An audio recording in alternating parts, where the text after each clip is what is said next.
शिव पुराण एक प्रमुख हिंदू धर्म का संस्कृत ग्रंथ है जो 18 पुराणों में से एक है।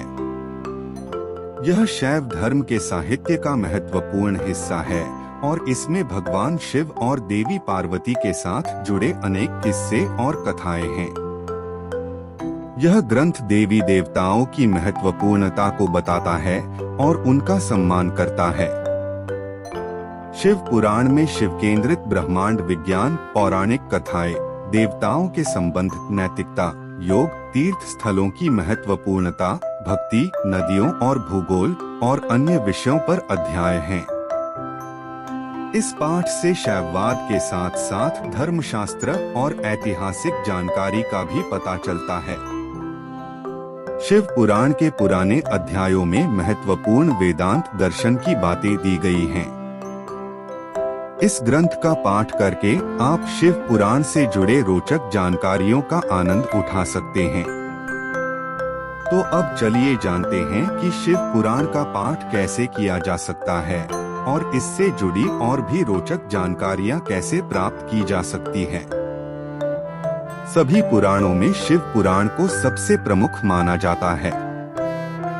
इसमें भगवान शिव के गुणगान, पूजा, पत्तियां, शिवलिंग और उनके निराकार स्वरूप के बारे में बताया गया है। यहाँ तक कि शिवलिंग की उत्पत्ति तक की रहस्यमयी बातें भी हैं। गहरे रूप से सृष्टि के निर्माण से जुड़े रहस्यों की भी चर्चा होती है। साथ ही शिवरात्रि के महत्वपूर्ण दिन के बारे में भी जानकारी दी गई है। इसके साथ ही घोर कलयुग के परिप्रेक्ष्य में भी विचार किया गया है, जिसमें विभिन्न शिक्षाप्रद कथाओं का भी संकलन किया गया है। कहा जाता है कि जिन लोगों ने शिव पुराण की शिक्षाओं का पालन किया, उन्होंने भगवान शिव की पूजा की, इसका पाठ किया और उनमें पूरी श्रद्धा रखी, उन्हें भगवान शिव ने उनके कल्याण की प्राप्ति कराई। इस ग्रंथ के पाठ से मनोकामनाएं पूरी हो सकती हैं। जो लोग निःसंतान हैं, उन्हें संतान की प्राप्ति हो सकती है। वैवाहिक जीवन में आ रही समस्याएं भी इस पाठ के प्रभाव से दूर हो सकती हैं। जब कोई व्यक्ति भगवान शिव की भक्ति करता है तो उसके समस्त कष्ट और पाप नष्ट हो जाते हैं। उसका पुण्य अक्षय हो जाता है और जीवन के अंत में उसे मोक्ष की प्राप्ति होती है। इस सृष्टि की रचना भगवान शिव की इच्छा से हुई है, इसलिए उनके भक्तों को संसार की सभी वस्तुएं प्राप्त हो सकती हैं। शिव पुराण जैसे पवित्र ग्रंथ का पाठ किसी भी समय में किया जा सकता है। हर दिन इसका पाठ करना शुभ माना जाता है, लेकिन खासकर श्रावण मास में इसका पाठ करने से अत्यंत शुभ परिणाम मिलता है, क्योंकि श्रावण मास को भगवान शिव का प्रिय मास माना जाता है। साथ ही सोमवार को भी इसका पाठ करने से भगवान शिव की विशेष कृपा प्राप्त होती है। शिव पुराण का पाठ करने का तरीका विशेष रूप से विवेकपूर्ण और आदर्श होता है। इसे किसी भी महीने में किया जा सकता है, लेकिन सावन माह में भगवान शंकर की कृपा प्राप्त करने के लिए इसका पाठ करने का अत्यंत महत्व होता है। महाशिवरात्रि पर भी इसके पाठ का विशेष महत्व होता है। सोमवार को भी इस पाठ को शुरू करने से भगवान शिव की विशेष कृपा प्राप्त हो सकती है। आपकी सुविधा के अनुसार 7 दिनों में शिव पुराण की 7 संहिताओं का पाठ किया जा सकता है, या पूरे महीने में भी यह कार्य किया जा सकता है। शिवजी की उपासना में 3 पहर का विशेष महत्व होता है और व्रत भी 3 पहर का ही होता है।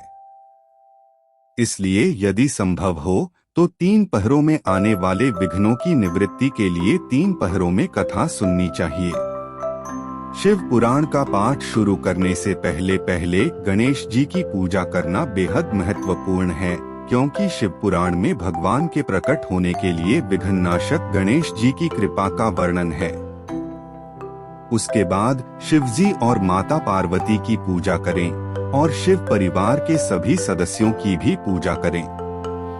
फिर शिव पुराण की पुस्तक को श्रद्धा भाव से पूजा करके अपने मस्तक पर रखें और उसके ऊपर लकड़ी की पट्टिका बिछा दें। तिलक लगाएं, धूप, दीप, अक्षत और फूलों से पूजा करें। यदि श्रावण मास के दौरान कर रहे हैं तो प्रयास करें कि श्रावण पूर्णिमा तक शिव पुराण का पाठ समाप्त हो जाए या फिर शिवरात्रि तक पूरा कर लें। हर अध्याय के बाद भगवान शंकर का जलाभिषेक करना न भूलें। यदि संभव न हो तो हर सोमवार को रुद्राभिषेक करके उनकी कृपा प्राप्त करें। सभी उपकरणों के साथ पूजा के बाद शिव पुराण की कथा को पढ़ें या सुनें। इसके बाद अगर संभव हो तो गुरु या योग्य ब्राह्मण से इसका पाठ करवाएं ताकि आपकी उपासना सही और प्रामाणिक रूप से हो सके। यदि आप खुद कर रहे हैं तो शिव पुराण के पाठ की शुरुआत गणेश जी के पूजन से करें, फिर शिव जी और पार्वती माता की पूजा करें और फिर शिव पुराण की पुस्तक की पूजा करके आरंभ करें।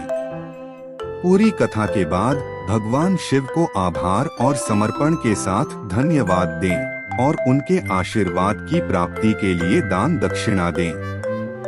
आपकी सामर्थ्य के अनुसार भूखों को भोजन खिलाएं और जरूरतमंद लोगों को सहायता प्रदान करें। यह उपासना और पाठ केवल आपके स्वयं के उन्नति के लिए ही नहीं बल्कि समाज में भी उपकारी साबित हो सकता है।